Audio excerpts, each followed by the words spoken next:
Buckle up, everybody. We are going to break down some new information recently revealed about Nick Reiner over the weekend from the Two Angry Men podcast, as well as go over the fact that he was reportedly in a conservatorship in 2020. And there are court records to back that up.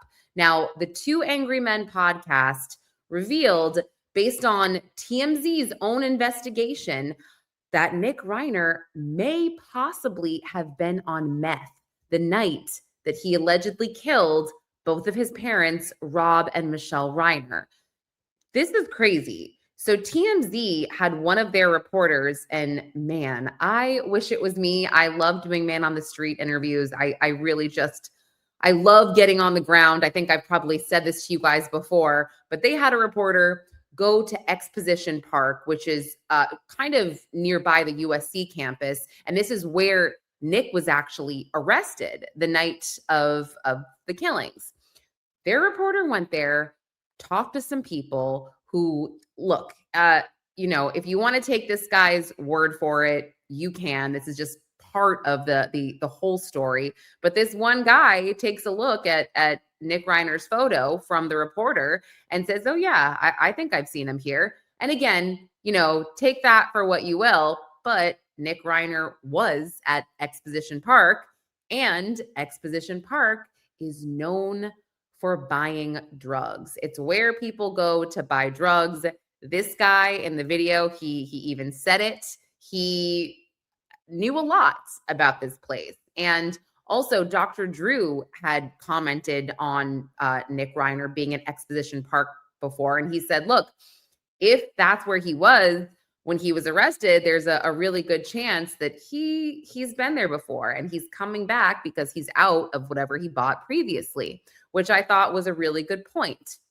So they did receive word from a source, and I'm talking about TMZ, a source close to the family, close to Nick, that it was very possible Nick was doing meth, and he was doing meth to maybe self-medicate based on the drugs or the cocktail of drugs that his doctor had recommended that weren't working at the time. And he was gaining weight. And with the drug of meth, you generally don't want to eat.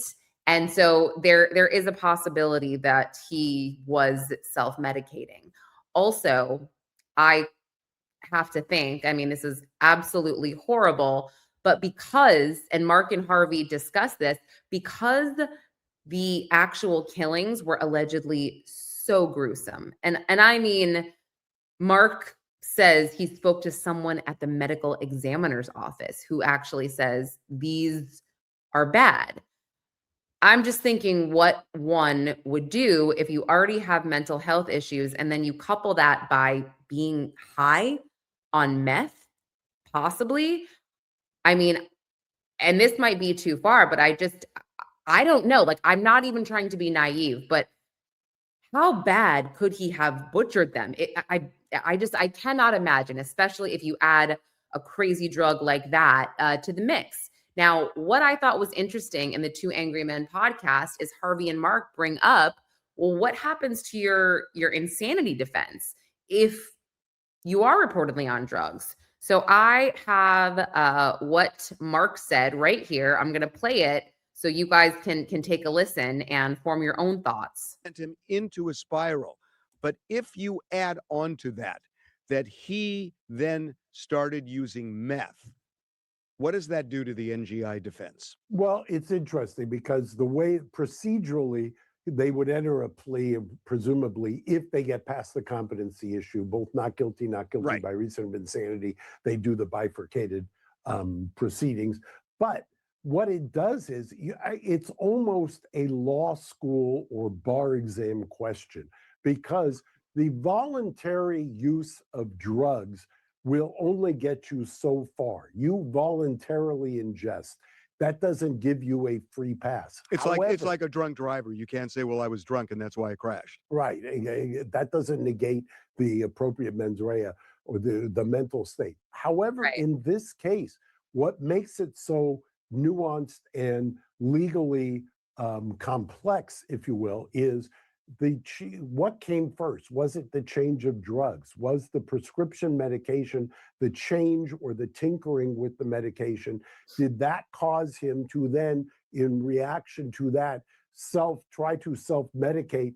And was this one of the side effects that they had not calibrated when they Right. did the change? Because when you have this, you put it in a timeline, you've got a conservatorship in 2020, and you'd be amazed. Okay, let's stop there because I do want to talk about the conservatorship. But you heard what he said. It really is going to depend on what came first. And I believe, just from what I've learned thus far, that the drugs, the meth in particular, came after. But we're all pretty much aware that Nick has been allegedly using drugs since he was a teen by his own admission. And he's also struggled with mental health at the same time. A couple other notes I want to just talk about before I get into the conservatorship is from this podcast. Mark says that he spoke to someone who recently or knew someone who conducted an interview with Nick at Twin Towers, at the facility he's housed at in Los Angeles. And they actually said he was acting very toddler-like. He was almost like a puppy dog during these interviews, which would mean, he's technically acting the exact opposite of how a killer would. I mean, it's sorry, I was going to say it's just crazy, but like literally it could be crazy.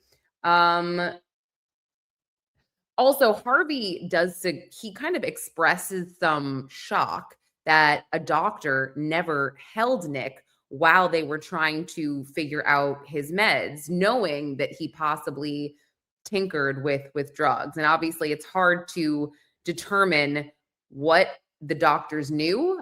I mean, I'm just guessing that Nick would go in for checkups, and if he was coming off of a drug bender, they'd be able to tell. However, maybe Nick was good at hiding it. I mean, there was a report of a friend of the Reiners that stayed with them a few weeks before the murders, and he actually said that they seemed like one big happy family and Nick seemed fine. So there are nuances clearly to his mental health issues. And again, I'm not even sure when I said the word hide, that's necessarily accurate, because if Nick does in fact have all of these issues, then it wouldn't be hiding anything. It would just be part of, his roller coaster, or, the fact that he is manic. Okay. Did I go over all these notes? Yes, I did. So let's talk about the conservatorship for the last part of this. So Nick was in a conservatorship during the time of COVID in 2020. And a conservatorship is generally for someone who, cannot handle their own finances because of certain challenges. And this conservatorship really was because of his mental health challenges. So the medication, again, that he was taking at the time also did not help the situation. He was really struggling. And that also was around the time that, and this is according to the New York Times reporting, that he was diagnosed with schizophrenia and the schizoaffective disorder. However, it's important to note that another friend told the Times that he was diagnosed at a different time. So that does seem to be up in the air. However, it seems pretty clear that he was, in fact, diagnosed. So the New York Times confirmed with someone at the LA County Public Defender's the LA County Clerk's Office, that the conservatorship did end in 2021. So someone, an expert, had said to the New York Times, you have to be pretty severe to be placed on a mental health conservatorship in California. He said of all the people who come into the system, a very small group actually get placed on a conservatorship. That's pretty interesting. So Nick was put under what's known as LPS, an LPS conservatorship, and that's called the Lanterman-Petrus Short Act. And this was formed this law was formed in 1967, and it established a new process for involuntary psychiatric treatment in California. So this also, this is what Britney Spears was also under as well, which is really, really interesting. However, we know that that drew significant scrutiny from all over. So look, I mean, did it work for Nick? I don't know. I wasn't there. I'm going to go ahead and say that in the end, nothing really seems or seemed to be working based on the place and the state that he is in now and what has occurred. Rob and Michelle are no longer with us, and it's incredibly heartbreaking.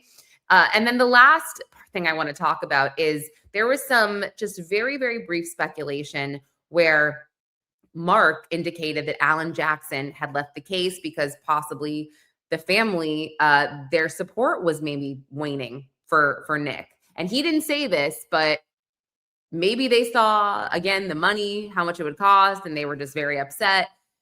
You know, the 7 stages of grief, maybe they're going through an anger portion of it. And that's me talking. But Harvey had said to Mark, you know, I'm not really sure the family's support is waning. I'm paraphrasing, but he seemed to have a different opinion. And they were like, oh, yeah, we'll talk about it later. And then they never did. So I'm like, dang it, got to get Mark back. But anyway, guys, you know we're staying on this case here at LA Mag. Don't forget to like, subscribe, whatever you do to get podcasts, and head to lamag.com because Michelle McPhee, an amazing reporter, has done some great stories on the Reiners. She did a great piece in December just about the legacy of Rob Reiner. And of course, she's also reporting on Nick. All right. I will see you guys tomorrow for another episode.